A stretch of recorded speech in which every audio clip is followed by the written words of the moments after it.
Nous continuons dans le livre de Marc. Nous allons aujourd'hui voir, ce serait Marc 8, 22 à 30. Et comme vous le voyez, le message de ce matin, c'est « Lève les yeux, que vois-tu » Sans plus tarder, nous allons lire dans le livre de Marc. Nous allons, je vous invite à lire avec moi, c'est Marc 8, 22, 30. La Bible dit, ils se rendirent à Bethsaïda.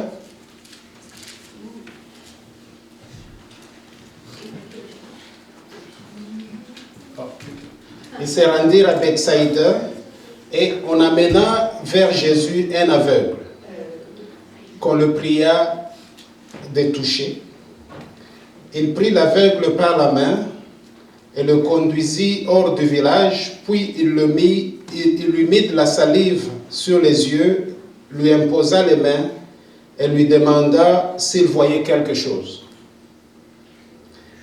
Il regarda et dit, « J'aperçois des hommes, mais j'en vois comme des arbres et qui marchent. » Et Jésus lui mit de nouveau les mains sur les yeux, et quand l'aveugle regarda fixement, il fut guéri et vit tout distinctement. Alors Jésus le renvoya dans sa maison en disant, « N'entre pas au village. » Jésus s'en alla avec ses disciples dans les villages de Césarée de Philippe et leur posa en chemin cette question, « Qui dit-on que je suis ?» Ils répondirent, « Jean-Baptiste les autres, Élie les autres, l'un des prophètes. » Et vous, leur demanda-t-il, « Qui dites-vous que je suis ?» Pierre lui répondit, « Tu es le Christ. » Et Jésus leur recommanda sévèrement de ne dire cela de lui à personne. Gloire à Dieu. Nous allons prier pour la parole. Seigneur, nous te disons merci pour ce moment important, ce matin. Dispose-nous, Seigneur, à ce service. Utilise-moi encore comme ton instrument pour apporter ce message ce matin, l'encouragement et semer cette semence de ta parole dans les vies de la congrégation. Dispose nos cœurs à écouter cette parole ce matin et qu'en partant de ce lieu, nous partions transformés et pas comme nous sommes venus. Que le Saint-Esprit nous remplisse ce matin et opère son œuvre au milieu de nous. Au nom de Jésus. Amen. Amen. Donc, l'intitulé du message, c'est « Lève les yeux, que vois-tu » J'aimerais faire cet exercice avec chacun de nous ce matin. Levez vos yeux, c'est quoi que vous voyez? Ou regardez vers l'avant, c'est quoi que vous voyez? La puissance de Dieu. Oui, amen. C'est ça, nous allons y arriver, nous allons comprendre. Donc, en avançant, on parle de l'aveugle. Donc, juste pour mettre un soubassement, l'aveugle c'est quoi? C'est quelqu'un qui est privé du sens de la vue. Et pour aller plus loin, c'est quelqu'un dont le jugement est incapable de discerner. C'est quelqu'un qui est sans réflexion. Donc, l'aveuglement n'est pas seulement l'absence du sens de vue physiquement, là, mais parfois c'est parce que la personne peut regarder, mais sans nécessairement comprendre c'est quoi qui se passe. Moi, j'aime bien les juristes, ils ont cette histoire, ces paroles qui nous disent que quand on s'en vient au domaine juridique, il y a beaucoup d'aveugles parce qu'on ne comprend pas. Effectivement, on est aveugle juridiquement parce qu'on ne comprend pas certains de ces détails. Même économiquement, des fois, on nous donne des chiffres qu'on a difficile à comprendre. On connaît quelque chose, mais quand on va plus dans les détails de ce domaine-là, on est comme aveugle. Mais il y a deux types d'aveugles. Pour le message de ce matin que je vais apporter, il y a aveugle physique. On a des gens qui sont nés aveugles. Il y a des gens qui ont perdu la vue. Et il y a des gens qui sont aveugles dans la pensée. Mais il y a des aveugles spirituels aussi. C'est là une autre dimension que nous devons comprendre, que être aveugle spirituellement, cela revient au fait que c'est quand on n'a pas Jésus dans sa vie. Sont aveugles ceux-là qui vivent encore dans les ténèbres. Et quand on est dans les ténèbres sont les ténèbres, on ne voit rien. Tout est noir là-dedans. Et Jésus est la lumière. Quand on reçoit Jésus dans la vie, on a cette ouverture-là de la vision, on reprend le sens de la vue. Donc, le manque de Jésus dans notre vie nous ramène à une situation d'aveuglement.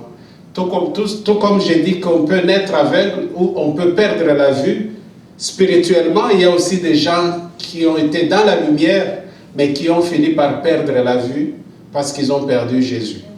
Ils ont relâché Jésus, ils l'ont rejeté alors qu'ils étaient dans la vérité. Donc ça, c'était juste pour lancer les bases. Et là, nous voyons, par exemple, dans Acte 28, verset 27, la Bible qui nous dit « Car le cœur de ce peuple est devenu insensible. Ses oreilles se sont endurcies et il a bouché ses yeux, de peur qu'il ne voie de ses yeux et qu'il n'entende de ses oreilles, et qu'il ne comprenne de son cœur et qu'il ne se convertisse et que je le guérisse. » Tout simplement ici, ça veut nous dire que Dieu nous dit il y a des gens qui voyaient, qui entendaient, mais qui ont fait le choix de ne plus entendre.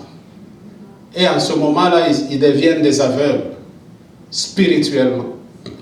Et cela est plus dangereux, tel qu'on le voit dans Matthieu 15, 14. La Bible nous dit, laissez-les, ce sont des aveugles qui conduisent. Et un aveugle qui conduit un aveugle, qu'est-ce qui arrive? Tous vont tomber dans une fosse. C'est-à-dire, quand on est aveugle, on ne voit pas où on va. On a besoin que quelqu'un nous dirige. Mais ne vous en faites pas, on va plus comprendre quand on avance. Alors, là, on revient dans le texte. Marc 8, au verset 22, la Bible dit, ils amenèrent, les gens d'un village, du village de Bethsaïda, ont amené un aveugle vers Jésus et qui pria qu'il le guérisse. Alors, ce qu'on voit ici, c'est un acte de compassion. Ici, l'aveugle lui-même, qui est aveugle, qui ne voyait pas ce qui arrivait, je ne sais pas, il a peut-être entendu parler de Jésus, mais étant aveugle, il ne pouvait pas avoir le sens de savoir où était Jésus en ce moment et comment s'y rendre. Mais il y a des gens dans le village qui avaient ce cœur-là de compassion, qui avaient ressenti le besoin de venir en aide à cet aveugle et qui ont mis leur foi en action en amenant l'aveugle vers Jésus.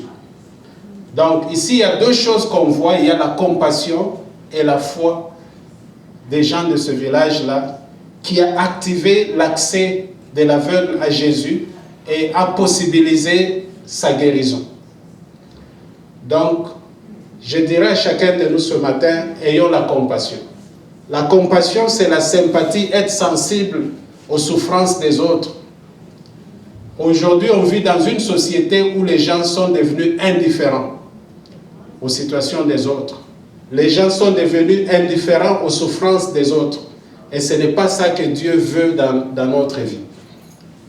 Aujourd'hui, tout ce qu'on voit dans les réseaux sociaux, quelqu'un qui est en train de se noyer, quelqu'un qui est en train de souffrir, et les gens se plaisent juste à prendre des images pour gagner des vues sur Internet.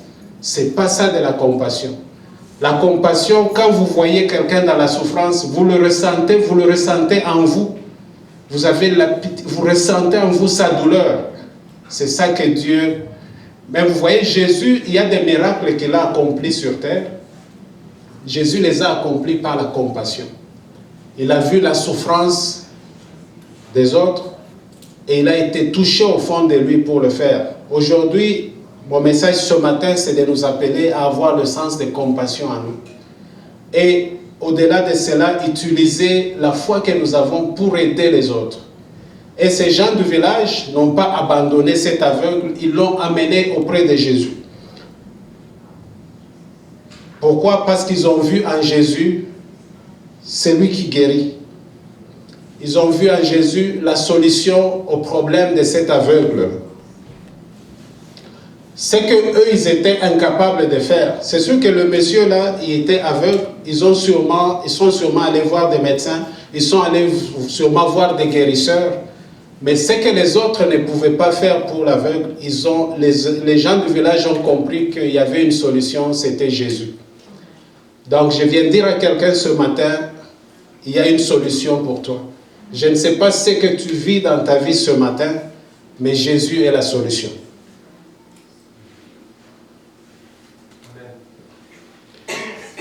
Pour dire à quelqu'un, le même Dieu qui a fait des miracles du temps du prophète Élie, il est capable de faire un miracle dans ta vie ce matin. Le même Dieu qui a fermé la bouche des lions quand Daniel était dans la fosse des lions, il est capable de mettre au silence tes ennemis ce matin. Le même Dieu qui a fait descendre le feu du ciel du temps du prophète Élie, il est capable de le faire pour toi ce matin. Amen. Dieu est capable de changer la situation de quelqu'un ce matin.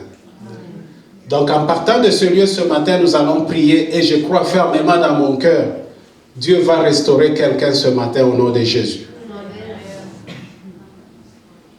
Alors, les gens du village qui ont amené l'aveugle, ils ne se sont pas limités au fait de l'amener seulement. Qu'est-ce qu'ils ont fait? Ils ont prié à Jésus. Ils ont fait une prière. Et ici, pour moi, les Écritures ici nous enseignent que la prière, elle est importante. La prière, c'était l'élément qui les a connectés à Jésus. Ils se sont adressés à Jésus, ils l'ont prié de guérir l'aveugle. C'est quoi ta prière ce matin? Qu'est-ce que tu crois que Dieu peut faire pour toi ce matin? Je viens avec la bonne nouvelle ce matin. Il y a un numéro que tu peux mettre dans ton téléphone spirituel. Appeler Dieu et Dieu va te répondre. Jérémie 33:3. Ça, c'est connu de tout le monde. La Bible dit, invoque-moi et je te répondrai. Je t'annoncerai de grandes choses, des choses cachées que tu ne connais pas. La Bible dit que tu ne connais pas, tout simplement pour dire quand tu manques de connaissances, tu es dans l'aveuglement. Mais cela peut changer si tu appelles qui? Jésus. Tu vas dans ton téléphone spirituel, tu fais Jérémie 33, toi, et tu invoques le Seigneur, il est capable de répondre à tes besoins. La Bible dit en Philippiens 4, 6, 7, ne vous inquiétez de rien, mais en toute chose, faites connaître vos besoins à Dieu par des prières et des supplications et des actions de grâce. Et la Bible dit, et la paix de Dieu qui surpasse toute intelligence gardera vos cœurs et vos pensées en Jésus-Christ. Donc, invoquez-le. Quand la situation semble être difficile, Jérémie 33. Quand les choses ne semblent pas marcher, n'oubliez pas, il y a un numéro pour appeler Jésus. Donc ces gens-là sont allés vers Jésus avec l'aveugle. Ils ont prié, ils ont invoqué, sont entrés en connexion avec Jésus, en communion avec lui. Donc pour dire à quelqu'un ce matin, eux ils l'ont fait parce qu'ils ont vu en Jésus le médecin qui pouvait faire ce que les médecins physiques n'ont pas pu faire. Alors si ce matin tu as des difficultés, tu as un problème de santé, tu as un problème qui te tourmente, il y a un médecin qui est plus que les médecins. Si ce matin tu as perdu des choses dans la vie et tu crois Seigneur pour qu'il le fasse pour toi, il y a un Dieu qui est le restaurateur. Amen. Si tu as un cœur brisé et que tu ne sais pas comment le remettre en place, il y a un Jésus qui peut tout remettre en place pour toi. Il est le réparateur des cœurs brisés. Amen. Il est celui qui refait les familles qui ont été détruites. Si tu tu ne sais pas à quel saint te vouer, tu ne sais pas à qui parler, Jésus, c'est le meilleur conseiller. Si les gens t'ont rejeté, tu te sens seul, en Jésus, on a le meilleur ami. Jésus, c'est notre sauveur. Ce matin, Jésus est là pour être ton meilleur ami. Jésus est là pour être ton meilleur conseiller. Il est le restaurateur des cœurs brisés. Il est celui qui refait les familles qui ont été brisées et chacun va de son côté, mais Jésus nous remet tous en chemin. Nous allons continuer. Donc, on a vu l'importance de la prière. Mais ce qui se passe ici, la Bible dit, venez à Dieu tel que vous êtes. Avec Jésus, personne n'est jugé. Ces gens du village qui ont amené l'aveugle, ils n'ont pas voulu l'amener seulement quand le médecin aurait traité son problème. Ils l'ont amené tel qu'il était. Et nous, aujourd'hui, quand on vient vers Jésus, n'attendez pas que les choses soient meilleures pour y aller. Allons-y tels que nous sommes. Et Jésus est là pour nous. Jésus, qui est la solution, va nous aider à obtenir ce que nous désirons. Je ne sais pas ce qui se passe dans ta vie. Si vous êtes senti rejeté par les autres, vos amis, vos familles, j'ai dit à quelqu'un ce matin, Jésus vous attend. Si vous vous sentez que vous êtes le moins important dans la société, la vie vous a rabaissé au plus bas de votre vie, il y a de l'espoir en Jésus. Si vous sentez que rien ne fonctionne dans votre vie, Jésus peut fixer tout cela pour vous. C'est pour ça que la Bible nous dit dans Matthieu 11, 28, « Venez à moi, vous tous qui êtes fatigués et chargés, je vous donnerai du repos. » Ça, c'est un message d'encouragement que Jésus nous donne ce matin. Alors, quand on continue à lire les Écritures dans Marc 8, alors la Bible dit au verset 23, « Jésus prit l'aveugle par la main et le conduisit hors du village. » Je ne sais pas quoi que vous comprenez par cela. Jésus prit l'aveugle par sa main et le conduisit hors du village. Donc vous êtes à un endroit, là où il était, Jésus l'a pris, Jésus s'est dit, mais je t'amène d'abord hors du village. Et j'aimerais qu'on regarde ça avec plus des yeux spirituels que physiquement. Ce que la Bible veut nous enseigner ici, il y a des endroits physiques, il y a des situations dans notre vie qui, si nous demeurons dans ces situations-là, notre miracle ne sera pas possible.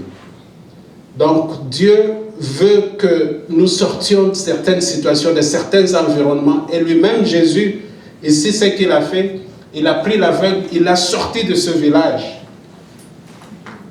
Donc, tu dois te vider pour que Dieu te remplisse.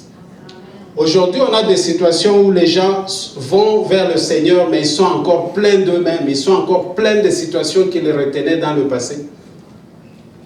Et ils ne laissent pas de l'espace pour que Jésus remplisse leur vie. Pour vous dire qu'il y a aujourd'hui des chrétiens qui disent qu'ils ont quitté le monde, qui ont quitté le village, mais leur vie montre que le village, le monde est encore plein en dedans d'eux. Au-dedans d'eux. Donc le message que Jésus nous donne ici, c'est de sortir du village. Et il nous tient par la main pour nous guider vers la sortie. Donc, comme je disais, certains miracles ne se produiront que si vous décidez de quitter votre environnement physique, émotionnel, votre état d'esprit actuel. Donc il y a certains miracles, des choses que nous demandons à Dieu qui ne s'accomplissent pas, tout simplement parce qu'on a encore cette amertume-là dans le cœur. On a encore cet état d'esprit dans notre cœur. On vit encore dans notre cœur des situations qui nous empêchent de vivre la relation franche avec Jésus. Tant qu'on est encore dans ces situations-là, cela peut retarder la guérison, peut retarder le miracle, peut retarder ce qu'on demande à Jésus de faire pour nous. C'est pour ça que Jésus dit dans Matthieu 16, 24, « Si quelqu'un veut me suivre, qui renonce à lui-même, qui se charge de sa croix et qui me suive. » Donc tu ne peux pas dire que tu veux suivre Jésus et demeurer où tu es. Tu dois suivre Jésus en quittant, tu dois faire un pas. Et j'aimerais que quelqu'un puisse m'accompagner dans ce que je dis. Il peut, tenez-vous debout. Juste faire un pas vers l'avant. Amen. Donc que cela s'accomplisse dans votre vie, que Jésus vous tienne et vous sorte de votre situation ce matin au nom de Jésus. Amen. Vous ne pouvez pas être touché par Dieu et rester le même. Ça, c'est un message que j'amène à quelqu'un ce matin. Si vous avez été touché par Jésus, vous n'êtes plus la même personne. Ayez la ferme assurance, vous n'êtes plus ce que vous étiez avant. Quoi que le monde vous dise, quoi que la situation vous relate, vous n'êtes plus la même personne. Quelque chose a changé en vous. Alors ici, la Bible nous dit, dès qu'ils prièrent Jésus de toucher l'aveugle, et Jésus, qu'est-ce qu'il dit? Il jeta la salive sur lui. On ne va pas tellement s'attarder sur ça, mais moi ce que je veux vous dire, Dieu fait les choses à sa manière. Il y a des choses que Jésus fait et que Dieu fait physiquement, mais qui spirituellement ont une importance que nous, on ne peut pas comprendre. Pourquoi Jésus l'a fait, seul lui comprend. Et j'aimerais faire comme l'aveugle qui avait dit dans Jean 9, 25, « Est-il pécheur ou non?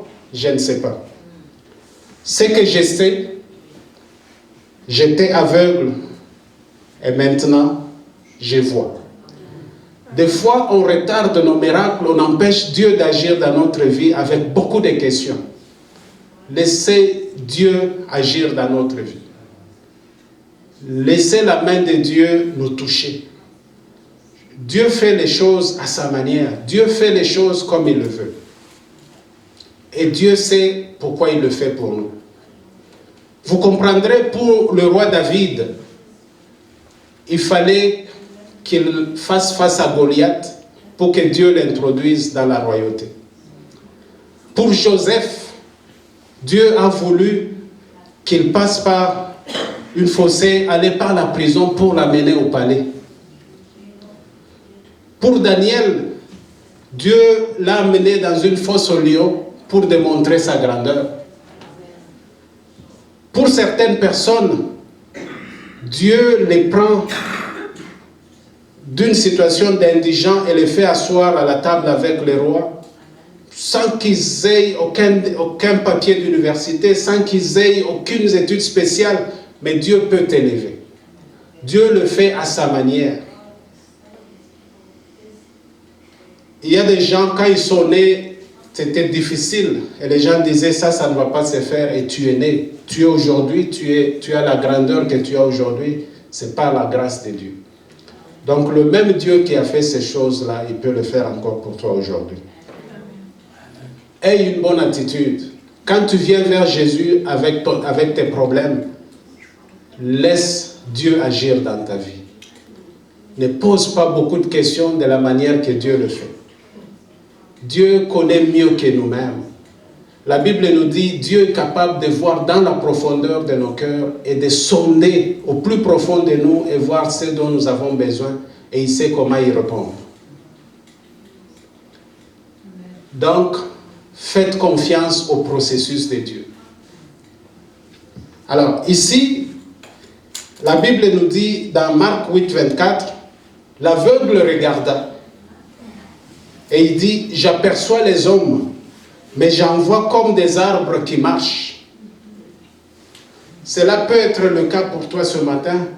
Cela a déjà été le cas pour moi aussi, que j'ai prié à Dieu pour certaines choses et je vois des réponses, mais si je ne les vois pas clairement, je dis, mais qu'est-ce qui se passe ici? Ça peut être ton cas ce matin. Vous avez donné votre vie à Dieu, mais vous avez l'impression que les choses n'ont pas changé dans votre vie. tel que vous l'espériez. Vous êtes dans la confusion. Vous vous demandez c'est quoi qui se passe. Vous vous dites, je pensais qu'en venant à Jésus, les choses seraient différentes. Mais je ne vois pas de différence. Vous vous posez beaucoup de questions. Vous voyez, mais vous dites non, ça ne semble pas être ce que je voulais. Vous vous posez des questions pour savoir si vous avez fait le bon choix.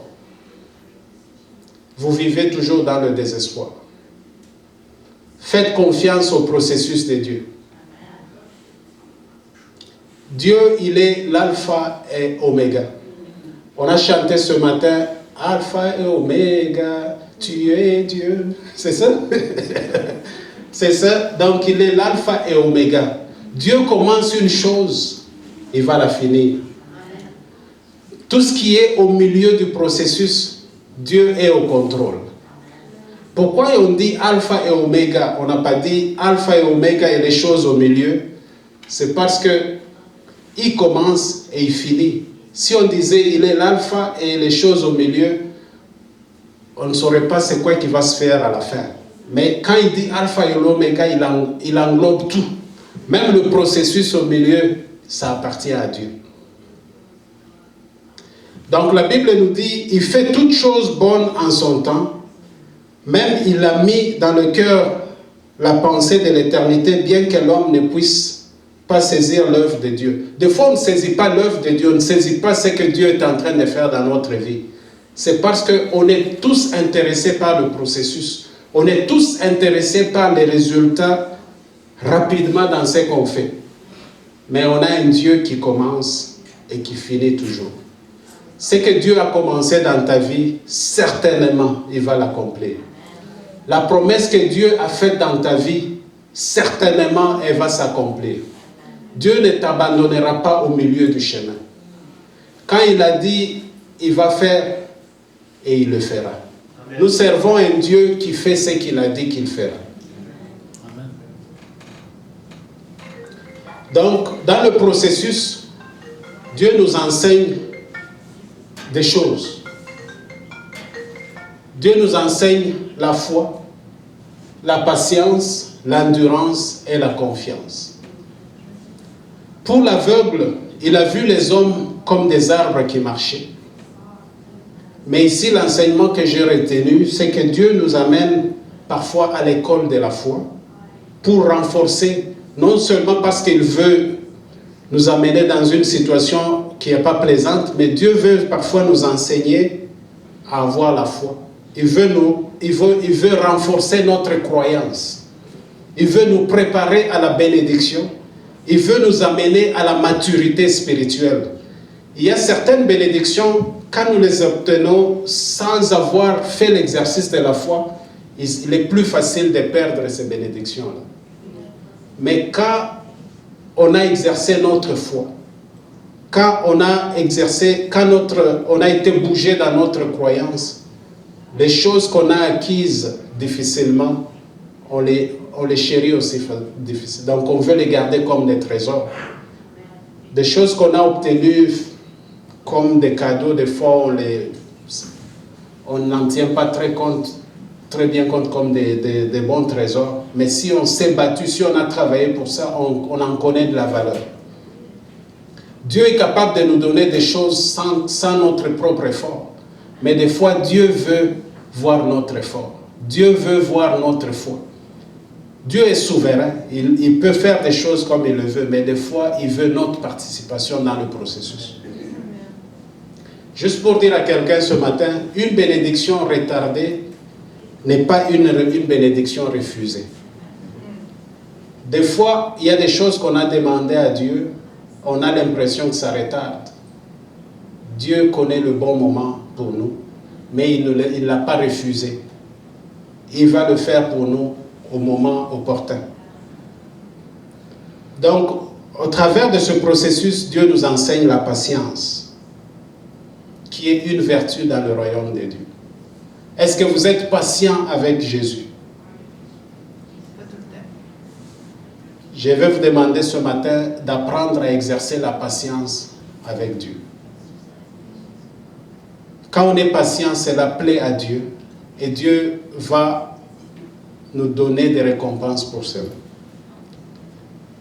Bien que les choses au début semblent ne pas marcher comme on l'espère, mais n'oubliez pas, je vous ai dit, quand vous avez été touché par Jésus, quelque chose a changé en vous. Vous n'êtes pas la même personne que vous étiez hier. C'est pour ça que la Bible nous dit dans Zacharie 4:10, ne méprisez pas ces petits commencements, car l'Éternel se réjouit de voir l'œuvre commencer.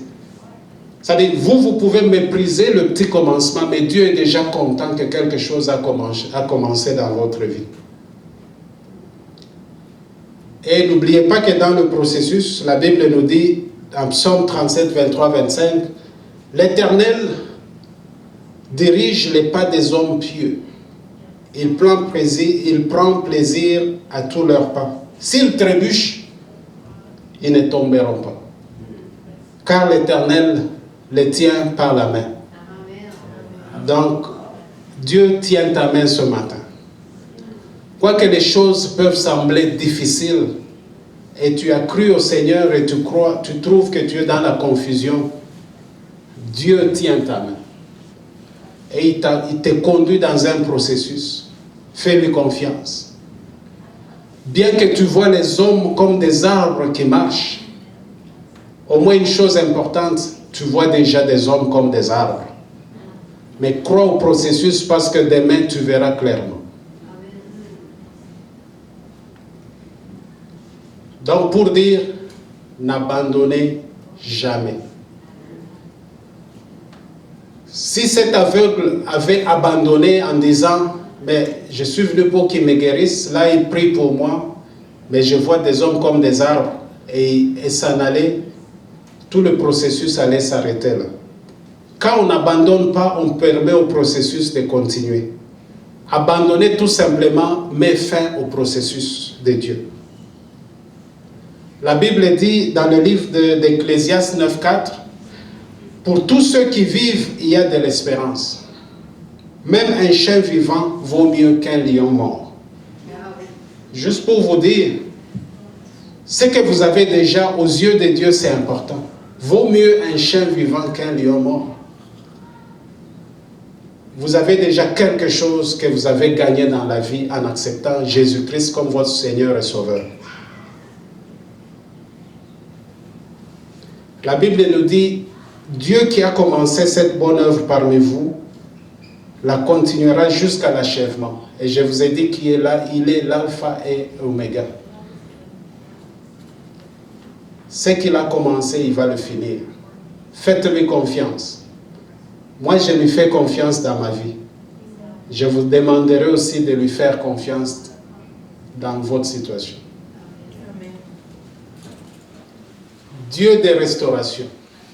Alors ici, quand on lit dans la Bible, toujours dans le livre de Marc, on dit que cet homme qui était aveugle, il a vu des hommes comme des arbres qui marchaient. Pour moi, il y a une chose qui me vient en tête. Cet homme était capable de voir avant, il a perdu la vue. S'il était capable de faire la différence entre les hommes et les arbres, sans qu'on lui ait appris ça, c'est qu'il voyait avant, il est devenu aveugle. Donc, ici, Jésus nous enseigne que notre Dieu, c'est un Dieu de restauration.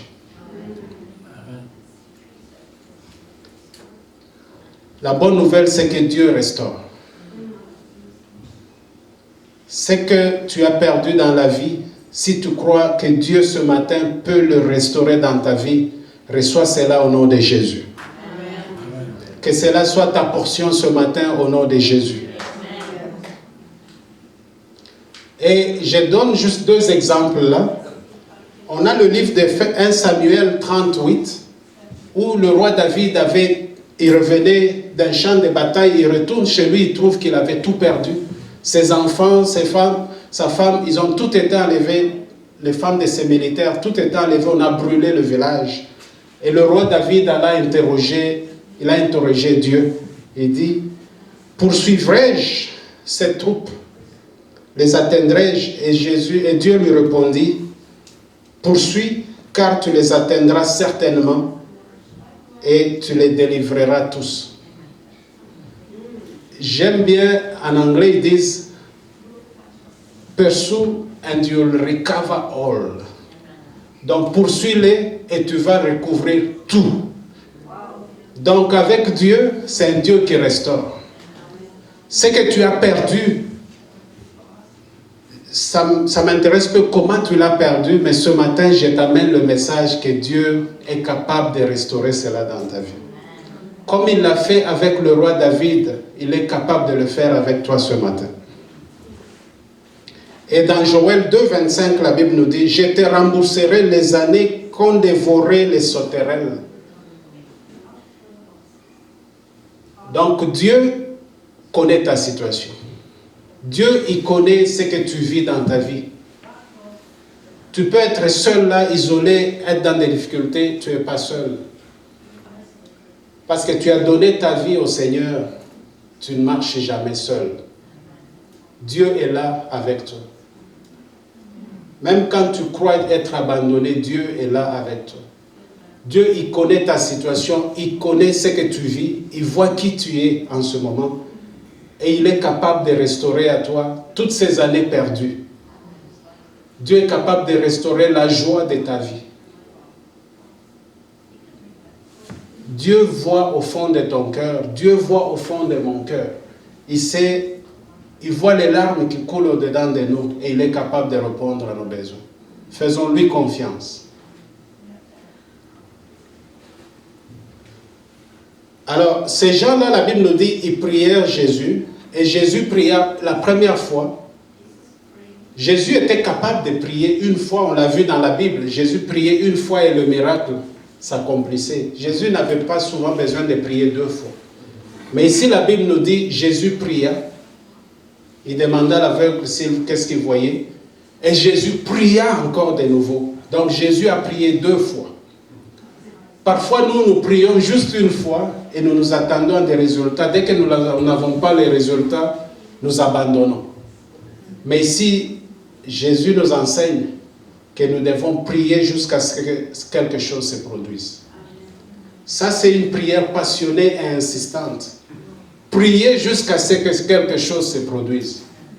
Donc ça, c'est un exercice, quelque chose que nous pouvons faire dans la vie. Même quand nous prions, nous ne voyons pas les résultats. Priez encore.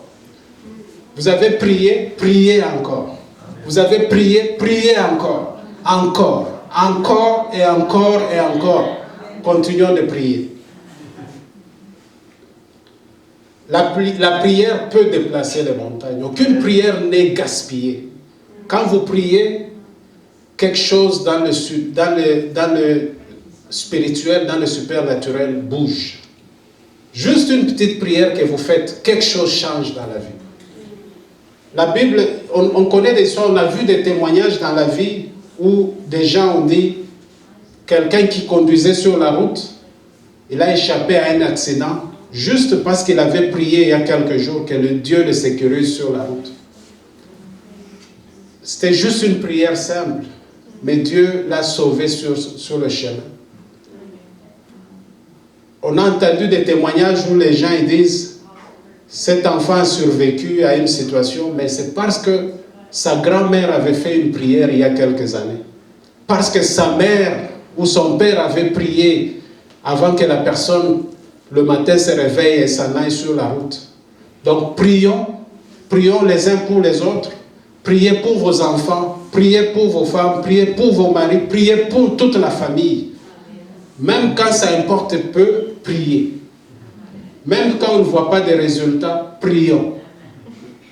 Ces prières-là, sur le plan spirituel, ça bouge quelque chose. Et au moment opportun, ça peut être cette prière-là qui va te sauver, qui va sauver l'autre personne pour laquelle tu avais prié.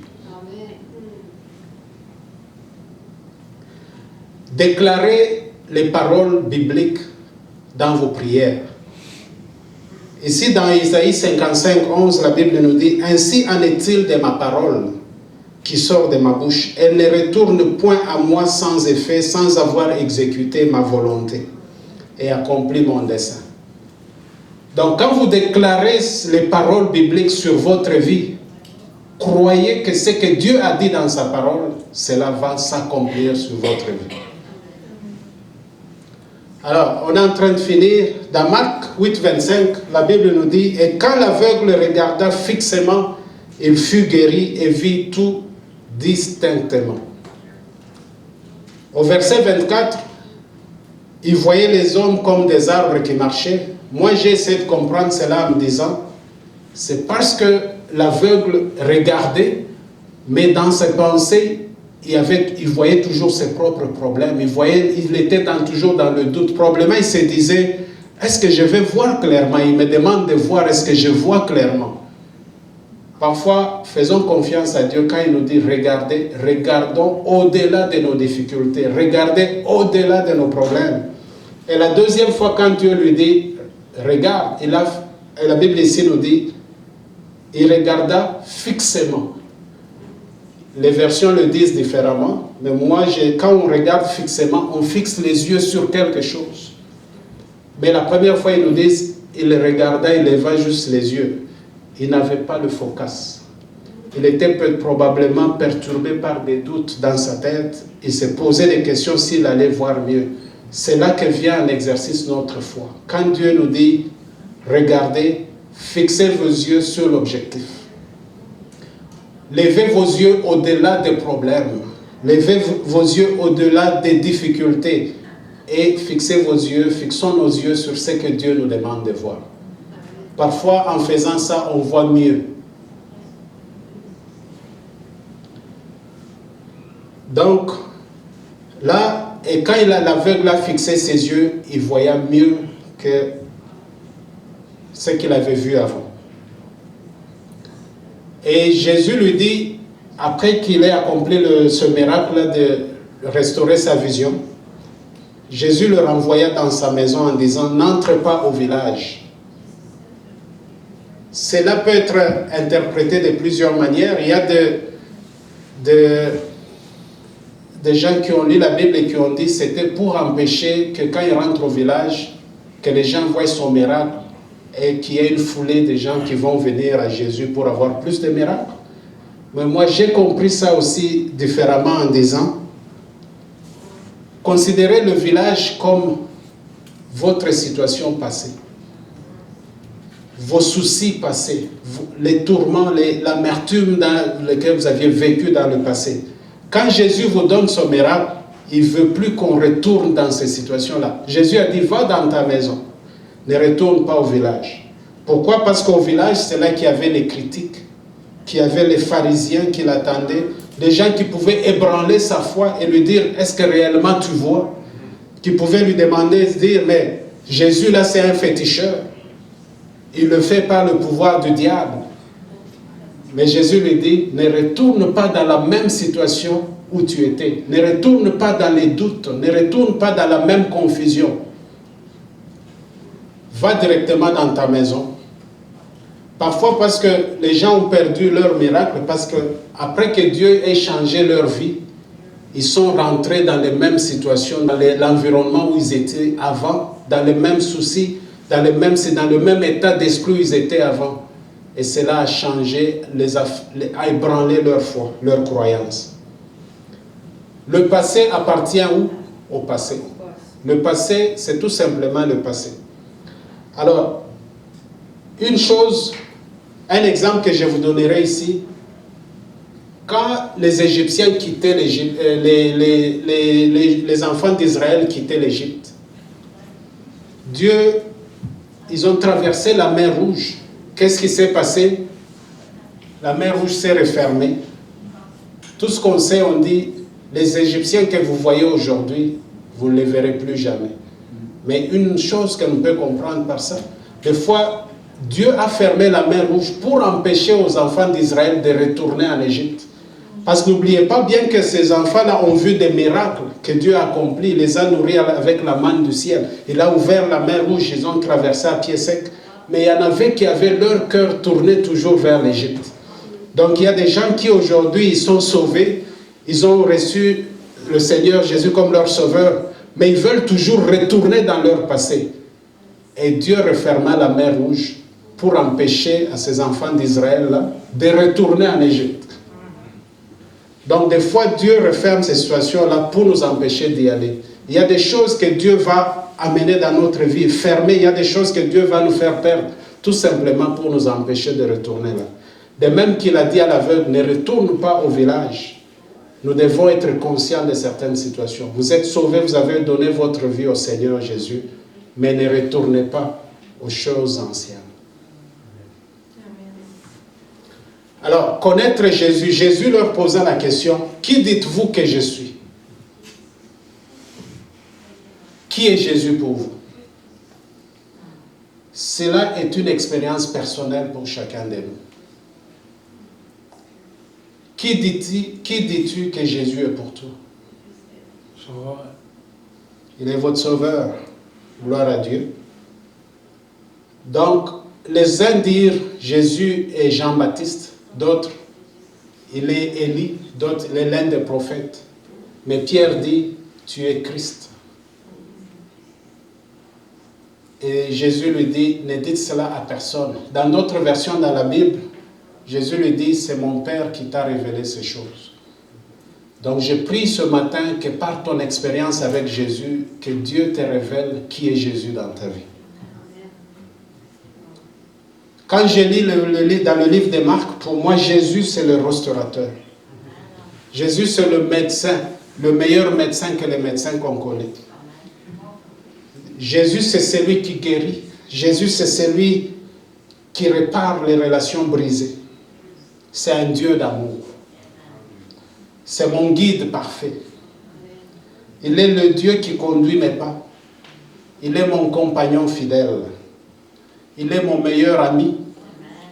Il est le Dieu de mon salut. Il est mon Seigneur et Sauveur. Il y a une chanson d'une chanteuse dans mon pays qui dit « Il est le Dieu de mes genoux ».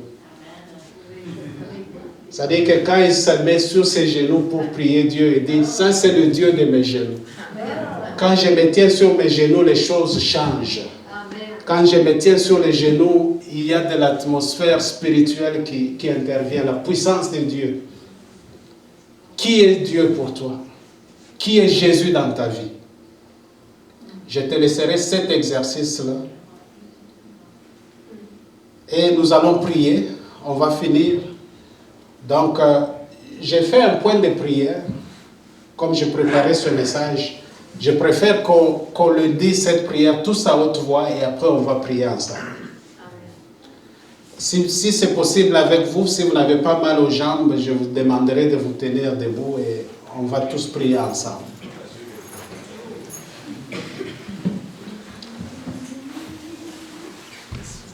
Nous pouvons prier. 1, 2, 3. Je vais le mettre. Rends-moi la joie de ton salut. Accorde-moi un esprit bien disposé pour me soutenir. Pardonne-moi mes péchés et efface toutes mes iniquités. Crée en moi un cœur pur, ô Dieu. Renouvelle en moi un esprit droit. Restaure ma santé, ma situation et pense mes blessures. Accomplis dans ma vie cette parole de Ésaïe 40-31 qui dit que ceux qui espèrent en l'Éternel renouvellent leur force.